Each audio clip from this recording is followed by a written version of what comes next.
नमस्कार, आप देख रहे हैं यूपी एक्सप्रेस। मैं हूं आपके साथ मेनका चौधरी और इस वक्त पूरे उत्तर भारत में लगभग सड़क पर सैलाब की स्थिति बन गई है। बात चाहे हम दिल्ली की करें या उत्तर प्रदेश के कानपुर की या फिर उत्तराखंड के शहरों की, कुछ ऐसी स्थिति देखने को मिल रही है।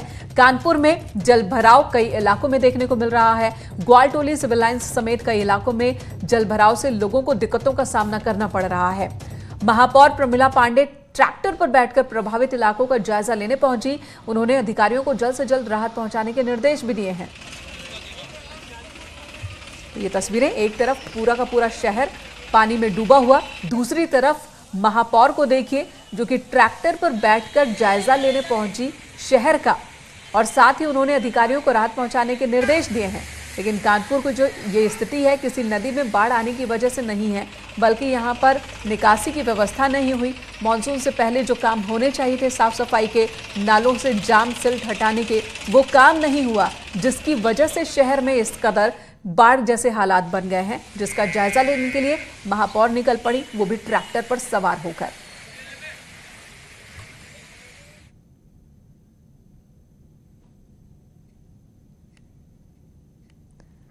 तो ग्वालटोली सिविल लाइंस की ये तस्वीर हम आपको दिखा रहे हैं। एक दो नहीं बल्कि शहर के कई इलाके, घरों के अंदर पानी। देखिए, कार जो है पूरा का पूरा चक्का वो कार में डूबा हुआ है, तो अंदाजा आप लगा सकते हैं कि सड़कों पर पानी कितना फीट है।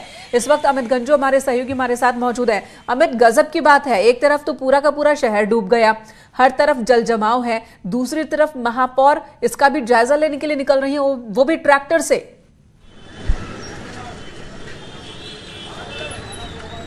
देखिए मेनिका जी, मैं आपको बताना चाहूँगा, इससे पहले कि मैं आपको कुछ बताऊं, मैं अपने कैमरामैन आशीष पांडे से कहूँगा यहाँ का दृश्य दिखाइए।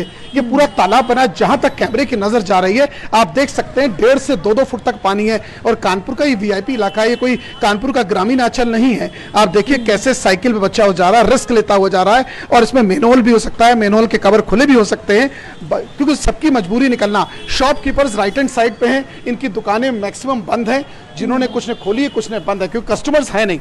अब यहाँ का थोड़ा और बताना चाहूंगा आपको मैं कि कल रात से रुक रुक के हो रही बारिश ने नगर निगम के दावों की पोल खोल दी। कानपुर के काकादेव, पांडुनगर, शारदा नगर, गीता नगर, इंद्रपुरी, ग्वालटोली, सिविल लाइंस, ऐसा कोई क्षेत्र नहीं है जो जलमग्न हुआ।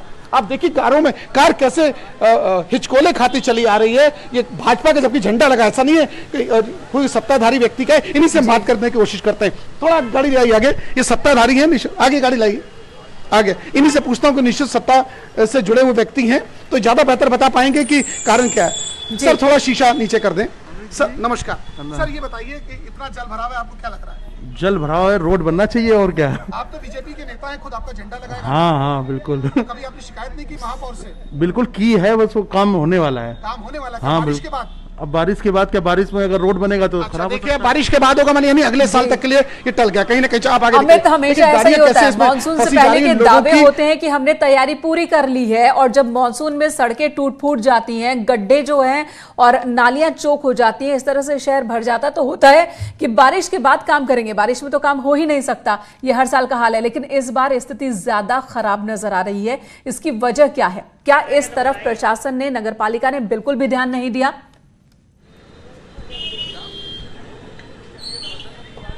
देखिए मेनिका जी, जो इसका एक्चुअल एक इसका पूरा जो जियो होता है उसमें साफ कहा जाता है कि अप्रैल से लेके मई के बीच में सारे नाले खुलने चाहिए। जो हम नहीं कहते, नगर निगम की बुक्स कहती हैं कि मिड अप्रैल से लेके मई के बीच में सारा काम क्लियर आउट होना चाहिए। इसके टेंडर्स होते हैं, और कानपुर में भी करोड़ों रुपए की बंदर बांट हुई है, क्योंकि कानपुर में 100 से ज्यादा वार्ड है। उसके बाद जहां जहां सिलेट उठनी थी वहां नहीं हटी, कागजों में निश्चित तौर पर सिलेट हट गई और हट के उसको डिस्कार्ड भी कर दिया गया। लेकिन नाली की जो सिलेट थी वो नाली से बाहर आई और बारिश होते ही नाली में चली गई। यानी नाली का पानी सड़कों पर आप देखिए, और सड़कों का पानी दुकानों पे। दुकानदार बेचारे कैसे खड़े हैं इस इंतजार में कि ये पानी हटे और ये अपने काम पर आ सके। आप सर इस तरफ 1 सेकंड के लिए आ जाइए। बिल्कुल अमित, लेकिन काम पर ये कैसे आएंगे? औद्योगिक नगरी इस वक्त पूरी तरह से जाम दिख रही है। ठीक है, आपके पास लौटेंगे। हालात आपने दिखाए, वाकई हालात इस कदर हैं कि परेशान करने वाले हैं, चिंता का सबब ये हालात नजर आ रहे हैं। अमित, धन्यवाद इस वक्त आपका बहुत बहुत पूरी जानकारी देने के लिए। बुलंदशहर की तस्वीर भी दिखाते हैं। अपने दर्शकों को कि बुलंदशहर में किस तरह से बारिश ने प्रशासन के तमाम दावों की पोल खोल दी है। बारिश से शहर पानी पानी हो गया। ये बुलंदशहर की तस्वीर। कुछ देर के लिए बारिश में कॉलोनी तालाब में तब्दील हो गई। आनंद विहार कॉलोनी की ये तस्वीर हम दिखा रहे हैं। प्राचीन साठा स्थित देवी मंदिर भी पानी में डूबा हुआ नजर आ रहा है। तो कानपुर हो या बुलंदशहर, तस्वीर बिल्कुल एक सी ही दिख रही है। पूरे शहर में पानी भरा हुआ है, घरों के अंदर पानी पहुंचा हुआ है बारिश की वजह से। और जो बड़ी वजह अमित गंजू ने बताई कि टेंडर तो जरूर पास होते हैं, कागजों में काम भी होता है, नालियां साफ भी हो जाती है, लेकिन हकीकत है कि नालियों का जो कचरा होता है वो नाली के बगल में ही रखा हुआ होता है और जैसे ही पहली बारिश होती है वो कचरा वापस उसी नाली में और चोक कर देता है, जिसके बाद पानी की निकासी नहीं हो पाती और पूरा का पूरा शहर इस तरह से जलमग्न। इसी बीच कई सारे मैनहोल्स भी खुले होते हैं। कई जगहों पर गड्ढा इस तरह का होता है जो कि हादसों को दावत देता है और कई हादसे भी होते हैं, लेकिन नगरपालिका और प्रशासन हर बार की तरह इस बार भी नाकाम। पहाड़ों पर हो रही लगातार बारिश की वजह से गंगा नदी उफान पर है और इसका असर न सिर्फ उत्तराखंड के कई गांव इलाकों में बल्कि उत्तर प्रदेश के भी कई गांव इलाकों को ये जो बढ़ा हुआ पानी है अपनी चपेट में ले रहा है। ये तस्वीर हम आपको दिखा रहे हैं जो इस वक्त आप देख रहे हैं हापुड़ जिले के गढ़ तहसील की तस्वीर है, जहां खादर इलाका पूरी तरह से जलमग्न हो चुका है, गंगा में विलीन हो चुका है। पानी तेजी से बढ़ रहा है। कई बीघा फसल को, खेतों को पानी अपनी आगोश में ले चुका है और अब जो ये बाढ़ का पानी है लोगों के घरों तक पहुंच रहा है और ऐसे में जनजीवन बुरी तरह से प्रभावित हुआ है। सबसे ज्यादा दिक्कत चारा इकट्ठा करने में लोगों को हो रही है। कई मुख्य मार्ग हैं जो कि पानी में डूब चुके हैं। पहाड़ों पर हो रही बारिश से गंगा के मैदानी इलाकों में नदी उफान पर है और इस वक्त मैं गढ़ खादर क्षेत्र में हूँ। यहाँ के जो खादर का इलाका है वहाँ पर गंगा का पानी अब खेतों के साथ साथ गांवों में भी घुसने लगा है। आप देख सकते हैं ये रास्ते हैं जो गांव वाले आते जाते हैं यहाँ से और यहाँ पर अभी पानी काफ़ी बढ़ रहा है। कल से पानी काफ़ी तेज़ी से बढ़ रहा है और जो आसपास के खेत हैं आप देख सकते हैं जो फसल है वो भी डूब चुकी है और ये किसान हैं खेतों से अपने घर लौट रहे हैं और इतना पानी यहाँ पर भरा हुआ है। तो ये लोग किस तरीके से यहाँ पर जीवन यापन कर रहे हैं। हालांकि प्रशासन ने कुछ बाढ़ चौकियों की बात जरूर कही है, लेकिन अभी फिलहाल जमीनी स्तर पर कुछ नहीं देखा जा रहा है और लगातार गंगा में ये पानी बढ़ता जा रहा है। कैमरा पर्सन विजय के साथ विपिन गिरी, न्यूज़ 18 हापुड़।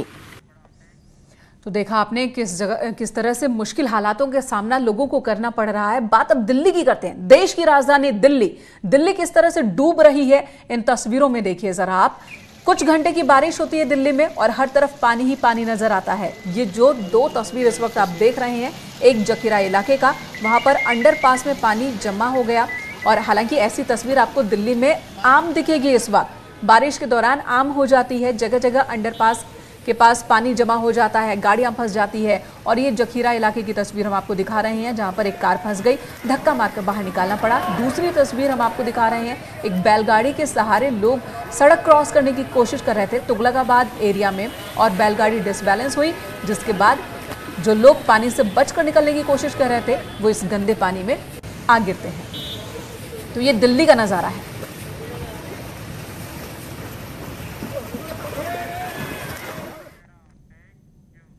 उधर बागपत के बड़ौत में देर रात से ही लगातार बारिश हो रही है और यहां पर भी जल भराव की समस्या खड़ी हो गई है। कॉलोनी, बाजार, सड़क, हर तरफ पानी ही पानी नजर आ रहा है। बाढ़ जैसे हालात बन गए हैं। आमजन को दिक्कतों का सामना करना पड़ रहा है। बाजार में कई फीट पानी जमा हो चुका है। तमाम नाले चौक पड़े हैं। पानी की निकासी नहीं हो पा रही है। जल भराव ने बड़ौत नगर पालिका की साफ सफाई और जल निकासी की जो व्यवस्था है उस पर सवाल खड़े कर दिए हैं। तो पानी पानी हर तरफ यही नजारा देखने को मिल रहा है। कहां नदी, कहां नाला और कहां सड़क, अंदाजा लगाना मुश्किल हो गया है।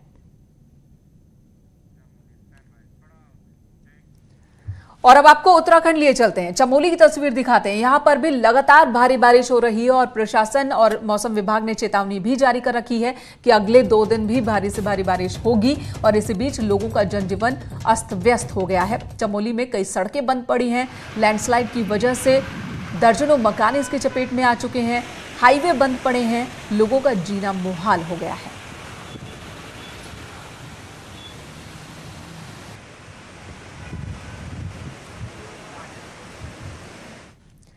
कुछ यही हाल ऋषिकेश में गंगा नदी का आपको दिखाते हैं। गंगा और सहायक नदियां उफान पर हैं। ऋषिकेश में गंगा इस वक्त खतरे के निशान के ऊपर बह रही है। ऋषिकेश में गंगा घाट जलमग्न हो चुके हैं। परमार्थ निकेतन की शिव मूर्ति के पास बह रहा है इस वक्त गंगा का पानी। मैदानी क्षेत्रों में भी इसकी वजह से खतरा बढ़ गया है।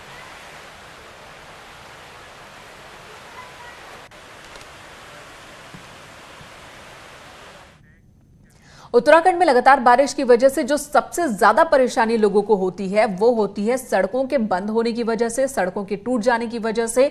और रामनगर में सुबह से लगातार बारिश, जिसके बाद NH 309 फिर बंद हो गया। इस बारिश की वजह से यहां का धनगढ़ी नाला उफान पर है और गाड़ियों का आवागमन बंद हो गया। ये देखिए, नाले का पानी सड़क के ऊपर से, हाईवे के ऊपर से बह रहा है।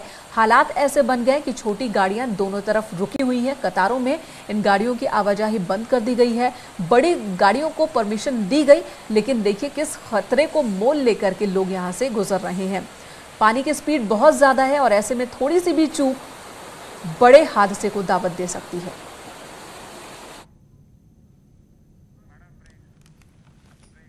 महंत नृत्य गोपाल दास की तबीयत बिगड़ी, जिसके बाद मेडिकल जांच और कोरोना की पुष्टि हुई है। महंत नृत्य गोपाल दास को सांस लेने में तकलीफ हुई, जिसके बाद मेडिकल जांच की गई। सीएम योगी आदित्यनाथ ने फोन पर उनका हालचाल जाना। उन्हें अब मथुरा से गुरुग्राम लाया जा रहा है। गुरुग्राम के मेदांता हॉस्पिटल में उन्हें रखा जाएगा। कृष्ण जन्माष्टमी के मौके पर वो मथुरा पहुंचे थे और इससे पहले अयोध्या में राम जन्मभूमि शिलान्यास के मौके पर भी मंच पर मौजूद थे। उस मंच पर जहां पर प्रधानमंत्री नरेंद्र मोदी, सीएम योगी आदित्यनाथ, राज्यपाल आनंदीबेन पटेल भी मौजूद थीं। महंत नृत्य गोपाल दास, जो कि कोरोना पॉजिटिव पाए गए हैं, अयोध्या के बाद मथुरा और अब उन्हें मेदांता हॉस्पिटल लाया जा रहा है। राम जन्मभूमि तीर्थ क्षेत्र ट्रस्ट के अध्यक्ष भी हैं महंत नृत्य गोपाल दास।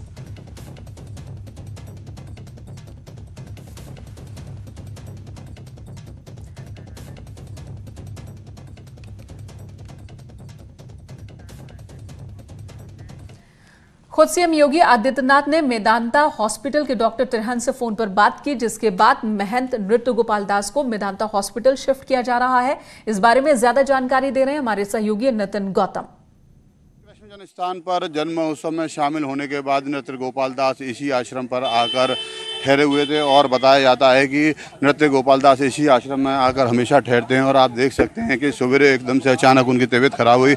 तबीयत खराब होने के साथ ही जो जिलाधिकारी थे और डीएम, एसएसपी के साथ तमाम स्वास्थ्य विभाग की टीम यहाँ आ गई। और अब इस समय आप देख सकते हैं कि वो एम्बुलेंस है, जिस एम्बुलेंस के माध्यम से नृत्य गोपाल दास जी को मेदांता के लिए ले जाया जाएगा। फिलहाल जो डॉक्टर्स हैं और जिलाधिकारी हैं, उनके द्वारा कहना है कि नृत्य गोपाल दास का स्वास्थ्य ठीक है, लेकिन फिर भी उनको एहतियातन मुख्यमंत्री के निर्देश के बाद मेदांता के लिए रेफर किया जा रहा है। न्यूज़ 18 के लिए नितिन गौतम, मथुरा। और जैसे ये खबर बाहर आई कि महंत नृत्य गोपाल दास की तबीयत बिगड़ी है, सीएम योगी आदित्यनाथ ने फोन कर उनसे हालचाल जाना और साथ ही मेदांता हॉस्पिटल के डॉक्टर से भी बात की। और मेदांता हॉस्पिटल में ही इस वक्त ले जाया जा रहा है महंत नृत्य गोपाल दास को, गुरुग्राम के मेदांता हॉस्पिटल। सीएम ने ही बात की थी डॉक्टर तिरहन से। डीएम मथुरा को भी सभी सुविधा उपलब्ध कराने के निर्देश दिए गए हैं। राम मंदिर शिलान्यास में शामिल होने पहुंचे थे अयोध्या नृत्य गोपाल दास। मंच पर पीएम मोदी के साथ मौजूद थे। सीएम योगी आदित्यनाथ भी उस मंच पर मौजूद थे और राज्यपाल आनंदीबेन पटेल भी वहां पर मौजूद थी। नितिन गौतम इस वक्त हमारे साथ जुड़ चुके हमारे सहयोगी पूरी जानकारी के साथ। नितिन, इस वक्त क्या खबर है मथुरा से? जी, हम अपने न्यूज़ 18 के दर्शकों को बताना चाहेंगे कि नृत्य गोपाल दास जी की जब तबीयत खराब हुई थी, उसके बाद स्वास्थ्य विभाग की टीम पहुंची थी और मुख्यमंत्री के बात करने के बाद आनंद फानंद में जो नृत्य गोपाल दास जी थे, उनको एम्बुलेंस के माध्यम से गुरुग्राम मेदांता अस्पताल भेज दिया गया है। डॉक्टर्स की टीम उनको अपने उनको निर्देशन में अपने नजर पर लेकर गई है, एक एम्बुलेंस में गई है। साथ ही स्वास्थ्य विभाग की टीम और खुद जो वरिष्ठ डॉक्टर हैं वो उनके साथ गए हुए हैं। साथ ही जो उनके शिष्य हैं वो भी नृत्य गोपाल दास जी के साथ मेदांता के लिए रवाना मथुरा से हो चुके हैं। जी जय नितिन, धन्यवाद इस वक्त पूरी जानकारी देने के लिए। इधर ग्रेटर नोएडा एसआईटी की टीम सुदीक्षा के घर पहुंची। और सुदीक्षा भाटी के परिजनों से पूछताछ की गई, बातचीत की गई। सुदीक्षा भाटी की मौत के मामले में जांच चल रही है, एसआईटी की टीम कर रही है। बुलंदशहर पुलिस ने एसआईटी का गठन किया है। 10 अगस्त को सड़क हादसे में सुदीक्षा की मौत हुई थी। बुलंदशहर के औरंगाबाद में ये मौत हुई थी। बुलेट सवार युवकों पर छेड़खानी का आरोप और उन्हीं युवकों की पहचान के लिए और बाइक की पहचान के लिए बातचीत करने, पूछताछ करने के लिए एसआईटी की टीम आज सुदीक्षा के घर पहुंची थी।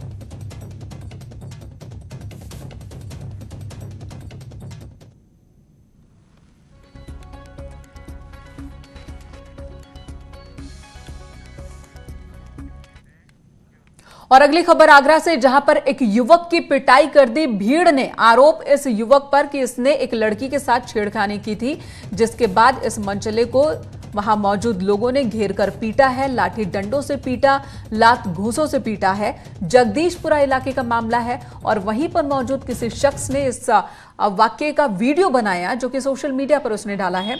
जिस लड़के की पिटाई हो रही है, आप स्क्रीन पर देख रहे हैं, ब्लू शर्ट में एक लड़का जिसकी पिटाई कर रहे हैं लोग। आरोप इस पर है कि इसने एक लड़की के साथ छेड़खानी की थी और जिसके बाद इसकी लोग पिटाई कर रहे हैं। हालांकि पुलिस को क्यों नहीं सौंपा गया, पुलिस में मामला दर्ज क्यों नहीं कराया गया, ये सवाल है। इस कदर भीड़ कानून को अपने हाथ में क्यों लेती है, ये भी एक सवाल लगातार बना हुआ है।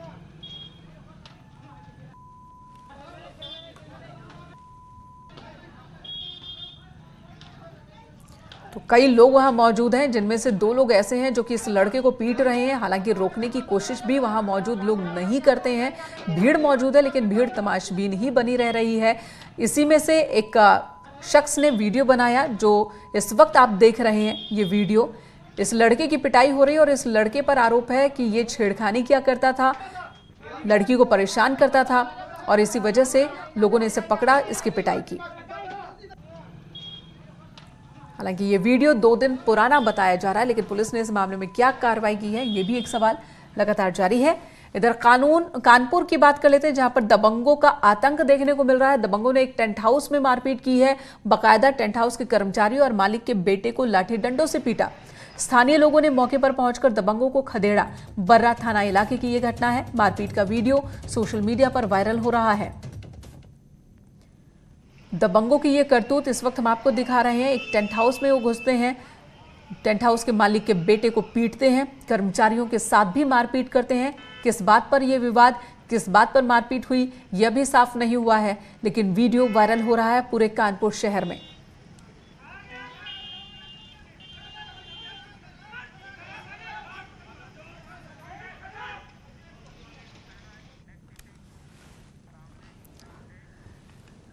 इधर शामली में इनामी बदमाश को पुलिस ने गिरफ्तार किया है। कैराना पुलिस ने यह गिरफ्तारी की है। 15,000 का इसके ऊपर इनाम था, जिसे एनकाउंटर के बाद गिरफ्तार कर लिया गया। शेर खान नाम है इस बदमाश का, जो कि बैंक लूट की वारदात में वांटेड था। शेर खान जगनपुरा गांव के पास जंगल में मुठभेड़ के दौरान पकड़ा गया।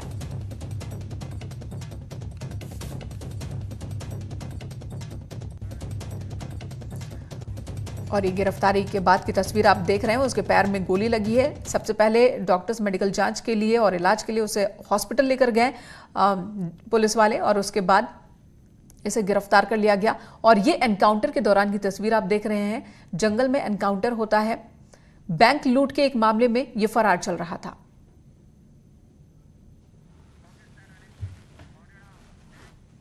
उधर मुजफ्फरनगर में भी पुलिस को कामयाबी मिली है। यहां पर 25,000 के एक इनामी बदमाश को पुलिस ने गिरफ्तार किया है। एनकाउंटर के बाद ही यह गिरफ्तारी हुई। 25,000 का इनामी बदमाश, जिसके पैर में गोली लगी और वो घायल हो गया। बदमाश से बाइक और तमंचा बरामद किया गया है। लूट, हत्या, रंगदारी के कई मामलों में यह फरार चल रहा था। छपार थाना क्षेत्र के खुड्डा रोड पर मुठभेड़ हुई और वहीं पर पुलिस ने इसे धर दबोचा। एक बड़ा अपराधी, उसे पुलिस ने गिरफ्तार कर लिया है। बड़ा बदमाश, जिसके ऊपर इनाम भी घोषित था, 25,000 का इनाम था। कई मामलों में इसकी तलाश चल रही थी, जिनमें लूट, हत्या, रंगदारी के मामले भी शामिल हैं। पुलिस को जैसे ही इसकी भनक लगी, उसके बाद पुलिस ने इसकी घेराबंदी की, लेकिन इसने पुलिस पर फायरिंग शुरू कर दी। जवाबी फायरिंग में इसके पैर में गोली लगी है, जिसके बाद पुलिस ने इसे गिरफ्तार किया है। मुजफ्फरनगर पुलिस को यह कामयाबी लगी है हाथ।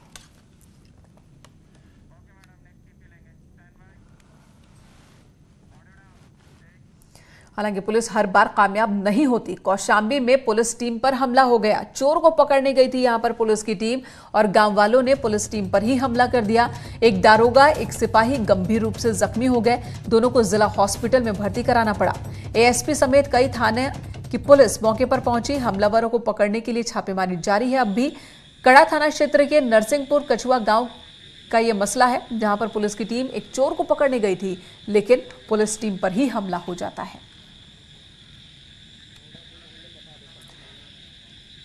दो पुलिस वाले गंभीर रूप से जख्मी हुए, जिन्हें हॉस्पिटल में भर्ती कराना पड़ा। एएसपी समेत कई थाने की पुलिस पहुंची थी, लेकिन हैरानी की बात है कि पुलिस को नाकामी झेलनी पड़ी और न सिर्फ नाकामी बल्कि पुलिस के ही 2 जवान जो हैं वो जख्मी हो गए गांव वालों के इस हमले में। गांव वालों ने क्यों हमला किया, फिलहाल पुलिस गांव वालों की तलाश में जुटी हुई है, जिन लोगों ने पुलिस पर हमला किया था।